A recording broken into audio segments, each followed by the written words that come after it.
கலையாலயம் நுண்கலைகள் அகாடமியின் 700வது பரதநாட்டிய அரங்கேற்றம் ஜிப்மர் ஆடிட்டோரியத்தில் நடைபெற்றது. நிகழ்வில் கலைமாமணி முனைவர் மேரி ஸ்டெல்லாவின் மாணவிகளான லக்ஷனா மற்றும் புதுச்சேரி பொறியியல் கல்லூரியில் 2ஆம் ஆண்டு பிடெக் பயிலும் மாணவி பவித்ரா ஆகியோரின் அரங்கேற்றம் நடைபெற்றது.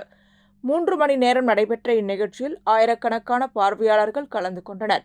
இந்நிகழ்ச்சியில் தேர்ச்சி பெற்ற இசைக்குழுக்களின் மிருதங்கம், புல்லாங்குழல், வயலின், வாய்ப்பாட்டு, நட்டுவாங்கம் இசைகள் இடம்பெற்றது. விழாவில் சிறப்பு விருந்தினர்களாக முத்தியால்பேட்டை சட்டமன்ற உறுப்பினர் பிரகாஷ்குமார், கலைமாமணி கோபிகா வர்மா மற்றும் ஆதித்யா வித்யாசிரமம் குழும பள்ளிகளின் தலைவரான அசோக் ஆனந்த் ஆகியோர் பங்கேற்று விழாவினை சிறப்பித்தனர்.